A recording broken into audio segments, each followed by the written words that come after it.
Writing code is a skill just like any others, and you can learn it. It's maybe going to be challenging, it's going to be frustrating, but with enough proof of work, with enough effort and determination, you'll figure it out.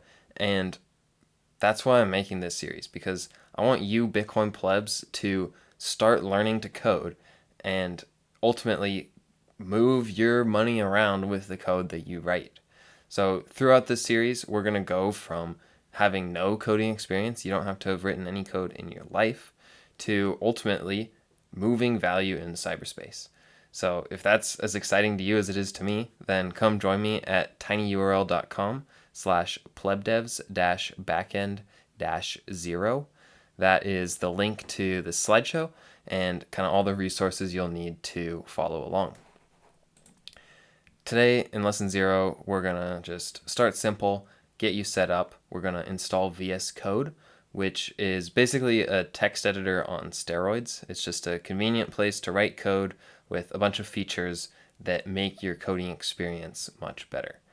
You'll also have an option to use Replit, which I'll explain if you don't want to install anything.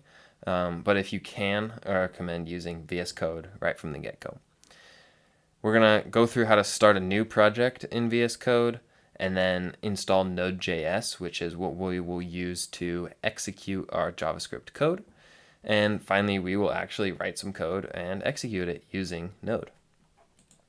And just kind of to set the framing here, there's no coding experience required, just some determination and common sense. You're going to have to maybe Google things, copy and paste errors into search bar or ask ChatGPT. It's going to take some time, but you'll figure out what's wrong. Because coding is just a skill like any other. Like I said, if you put in the proof of work, you'll figure it out. This series is going to be focused on the back end of the stack. So oftentimes, full pieces of software have a lot of different pieces going on.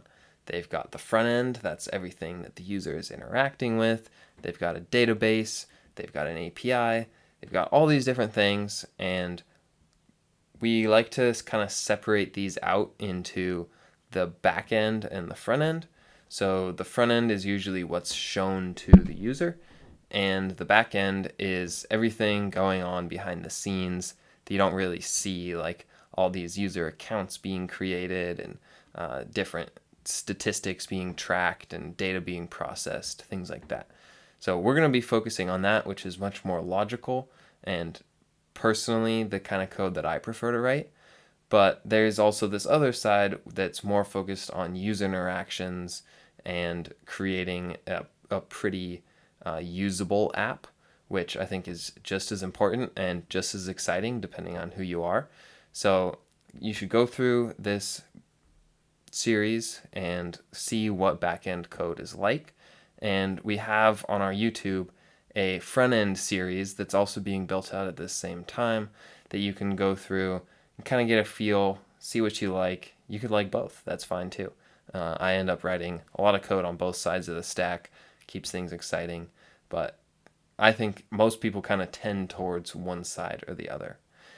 And finally, we're going to be using JavaScript, if you didn't figure that out already. That's the programming language we will be building everything in. And we really like that as pleb devs because it allows us to write the same code in a bunch of different places, primarily in the browser and directly on our computer using Node. So we don't have to learn different programming languages to build full stack apps. We can use all JavaScript and build apps on the front end and the back end, which is super convenient, much more efficient for learning. So getting right into it, we're going to install VS Code. You're going to need a computer, preferably Mac or Linux, but if you don't have those, if Windows is your only option, that's fine. Like you can see here, you can install VS Code on Windows. So most of these things will work. There just may be a few challenges. Like it might be hard to open up a terminal. It's going to be different than the terminal experience that Mac or Linux users have. So that's just kind of a word of warning, but don't turn it off if you have Windows. Keep going. Maybe you'll be inspired to change your operating system at some point in the future.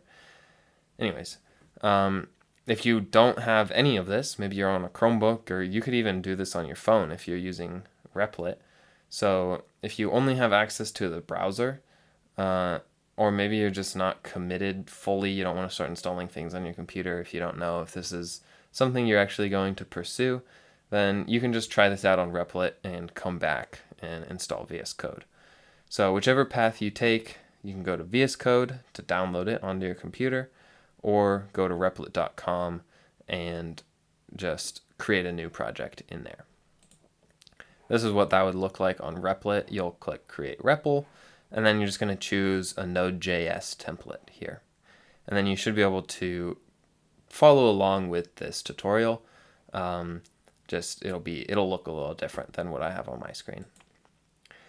So we're going to talk more on how to use VS Code. If you're using Replit, then feel free to skip ahead to where we actually write some JavaScript. But if you're using VS Code, then what you're going to need to do is you can, depending on your computer, use the search bar or something and search for VS Code, or I can, over here, maybe not because I'm in a slideshow, but over here, I can do new window if I right click on it. So this is probably what you'll see if you like start a new Visual Studio Code thing for the first time. And what you can do in here is open a folder. So you click that button, and then maybe you'll create a new folder, or I already have some in here that you could open a project from. So that's one way to use it. My preferred way is to use this code command, which gets installed with VS Code. So you can type code and then the path to whatever file you're using to open it up. So once we start creating our project, I'll show you that. Either way works, it's just kind of preference. Before we can actually write our code, or I guess we could write our code before, but it won't do anything, we need to install Node.js. So to do that, go to nodejs.org and click download and follow the steps for your operating system, and you should end up with Node.js installed. To check, we can run node-v, or you could do npm-v, and you should see some output here. If you don't, then you've probably done something wrong. Go back, figure out what you did wrong, fix it, and join us back here. Node.js is how we execute JavaScript outside of the browser. So it's built on the same V8 engine, which is the name for like this kind of system that the browser uses and that Node uses for executing JavaScript. It's, again, the same thing, powering the browser, powering Node.js. So we have a lot of similarities, but there's a few things that are different. But the main similarity and key feature of the V8 engine is that it's event-driven, and there's this thing called the event loop. So programming languages have this concept of threads, and different programming languages will allow you to do different things with them. Oftentimes they're either single-threaded or multi-threaded. And with these kind of programming languages, if you want to perform multiple tasks concurrently at the same time, then you're going to need to open up new threads. So you're going to have one task being executed down this path, another path being executed this way, and it starts, for me, I'm up just a pleb, I don't understand what's going on, and it gets confusing fast. But JavaScript it's single-threaded, but it allows you to have the effect of a multi-threaded application. So you can have multiple things going on while just going down this one path. And it achieves this with this thing called the event loop, which sort of takes your single thread and puts it into a circle that's continuously running around and checking on different things, listening, executing code, depending on what's going on. So we can see an example here, which is some pretty advanced JavaScript if you've never seen JavaScript before. But I just want to drive home this point of event-driven software, which is what Node.js is built on, and a lot of things will be using these event emitters in the background. You just won't see them. But kind of the key idea is you register an event listener. So you say, hey, Node.js, listen for this event called message logged in this case. And I want you to listen for it. And if you ever see that, I'm going to give you this function to execute. So we pass that on to Node.js, and Node.js is like, okay, cool, thanks for that. I'll remember that for later. And then we can emit events, or other things will emit events. So if we emit an event with the same name, in this case message logged, then the listener that we gave to Node.js earlier will execute whatever function we want. So just interesting thing there. This is oftentimes what's going on under the hood of different pieces of JavaScript code. But again, don't worry about much of that right now. We're just going to write some super simple code. We're going to need to start a new project. So I'm going to open up another terminal, and I will just resize this here so we can still see it up there. And just follow these instructions. So we can do mkdir, which means make directory, and then we give it a name and we call it new code. And yeah, it's gonna create a new folder. So then I can use cd to change directory into new code. And now you can see I'm in there. Now we use the touch command to create a new file called index.js, which is going to be our entry point. So we could have a bunch of other files that are linked back to this index file, and this is going to be always where we start the execution of our code. And if you're curious what I'm writing here in the terminal, I remember when I was learning all this, I was like, what is this magic that happens in the terminal? It's just Bash. Bash is a programming language that this shell here can understand, and it allows us to interact directly with our computer. So I literally said, create a new file on my computer called index.js. All right, now we can open up VSCode and write some JavaScript. So if you remember, I was talking about that code command. Within here, I can just write code and then dot. So this means open up VSCode in this directory. Now we have VSCode and we have our index file that we created. Before we write our JavaScript, let me just show you. If you go to View up here and click Terminal, then this will show you the shortcut here, which I end up using a lot. For me, it's Control Backtick. So I can hit Control Backtick, and that opens up a terminal right here. So you can start to see the power of VS Code here. Like, we have all our files on the left, we have the code that we're writing here, and then we have a terminal all on the same screen. For me, that's awesome.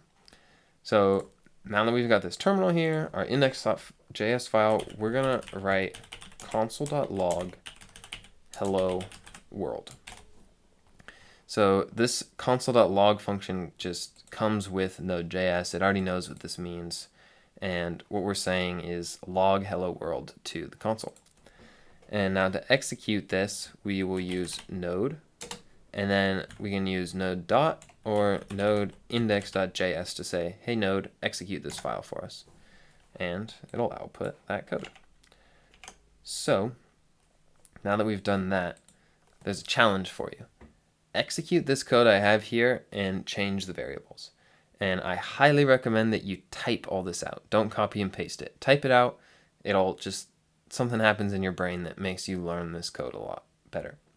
You don't have to type out the comments if you don't want to, but type out the actual code. And change the variables. These things here that we were saying, like this is equal to 10, change that, see what happens. It'll probably change the output down here. So this is your challenge for you. And once you do that, stay tuned for lesson 1, where we are going to turn this project into a TypeScript project.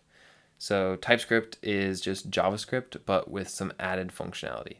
It allows you to explicitly define the types of variables. So rather than just kind of like willy-nilly saying like, oh, this is equal to 10, you say, I'm going to create this new variable. It's going to be a number and it's equal to 10. So it helps you stay more organized, and in my opinion, it's a good way to start learning how to code. I wish that I would have had more experience with types right off the bat, but I didn't. So that's why I'm teaching it to you right now. All the code that we're gonna write from now on will be in TypeScript, and it's gonna give you a deeper understanding of what's going on, and oftentimes it'll force you to write code that works. If you get TypeScript errors, then your code probably doesn't work, which is really handy. So yeah, stay tuned, and thanks for watching.